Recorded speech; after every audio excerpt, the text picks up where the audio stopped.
Welcome back, guys. So, I was telling you about my life at a school and my friendship with the three siblings. Well, uh, we were sort of the good boys and girls, but sometimes we used to indulge in some kind of antiques and well. These little mischiefs. Uh, well, uh, we used to reach school quite early in the morning, and because we came from a place, me and my sister, from some distance around 2.5 kilometers, and so our school used to begin by 8 in the morning, but normally we reached around 7:15, 7:30, so we had half an hour at our disposal. And what I used to do, I used to sneak inside my principal's chamber where there was a telephone. Those were not the days of mobile phones and tablets and the modern gadgets. There were only conventional telephones that black, the heavier one phones that was in my principal's chamber, and it had the ISD connection as well. So sometime out of curiosity and I used to dial unknown numbers and talk to the person who picked up the call, and sometimes they just uh, put the receiver off. They were not interested in talking, but there are quite few occasions when they were very interested in talking, and we really enjoyed that experience. And when these siblings came in, they also eventually learned that this is one of the strange things I used to do. In fact, initially I used to do with my sister, but my sister, she was in a senior class and she had her own friend circle. So when I became friendly with these siblings, I spent more time with them, and they also came to learn about this strange routine which I had, and they're curious. So once Sarita said that, well, how does it feel like to talk to someone on a phone you don't know? I said it's a lot of fun.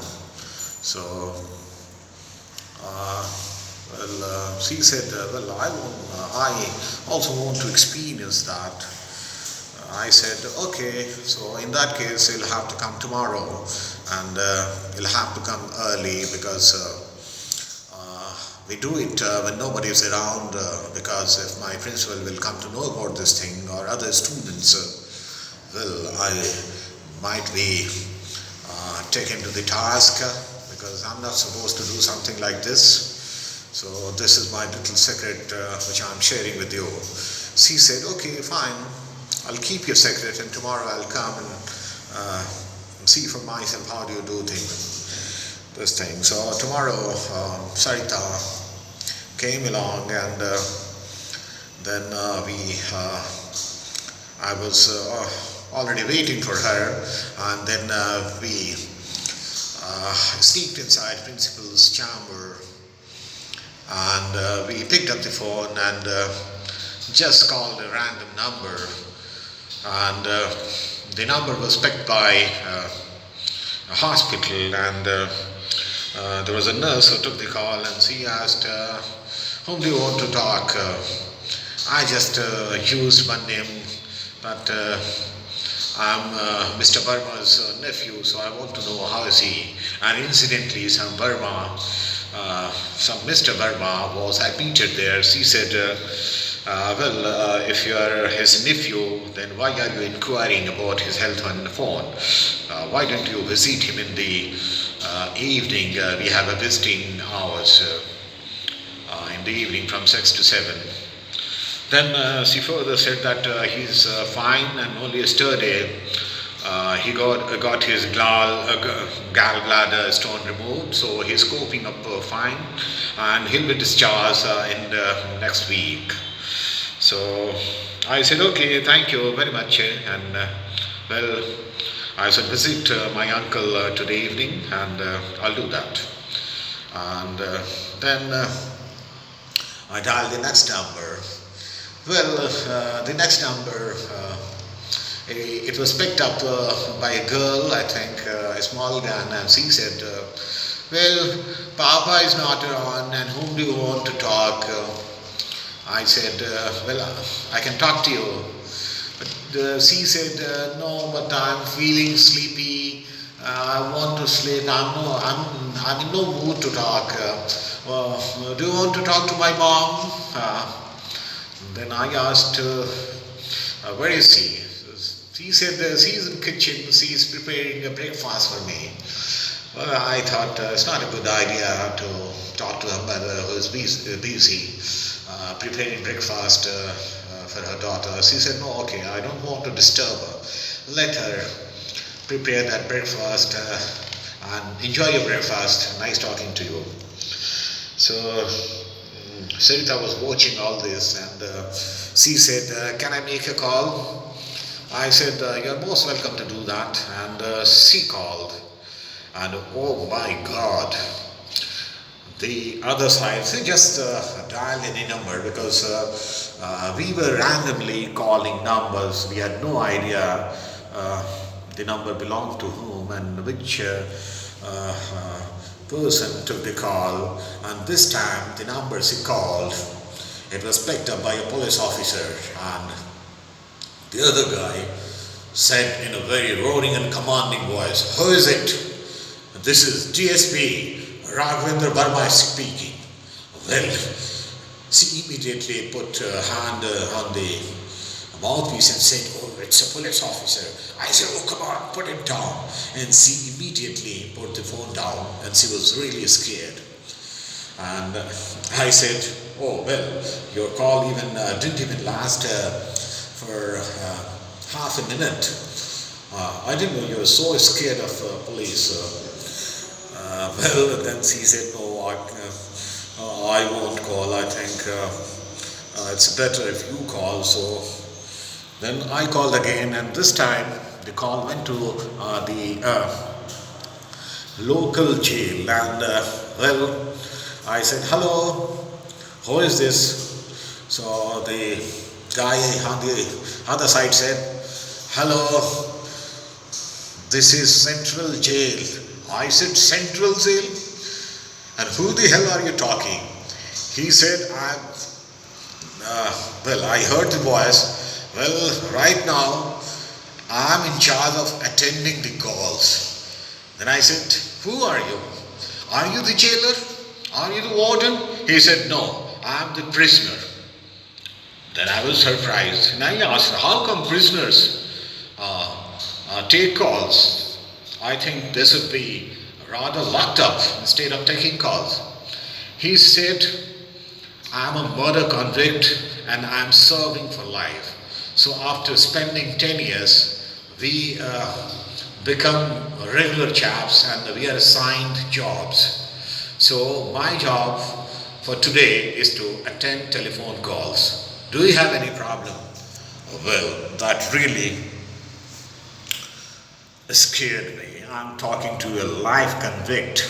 Well, I said, no, thank you, uncle. Nice talking to you. Have a great day. And Sarita was amused, and I said, are you interested in talking? And she said, well, I think by this time she had become normal after that tight call made to the police officer. She said, okay, can I try once more? And she dialed again, and this time the call was picked up by an old lady, and it was a distant call. In fact, it was an call made to Delhi. She called a number in Delhi by using that Delhi code. And that call was picked up by an old lady, without even asking who is there on this side. She asked, "Oh, Mona, I was waiting for your call. Why don't you call? Don't you remember your daddy? And I so much miss you." And oh my God, the lady on the other side, she thought that it's her grandchild Mona who is calling her, and Sarita didn't reveal her identity, and she talked to that old lady as if she was Mona, and then the newly found Dadi from Delhi asked, "So Mona, very soon we are going to have this Durga Puja vacation. So why don't you tell your daddy to come here for vacation? You can spend your Durga Puja vacation in here. I so much miss you here. I have nobody to talk to.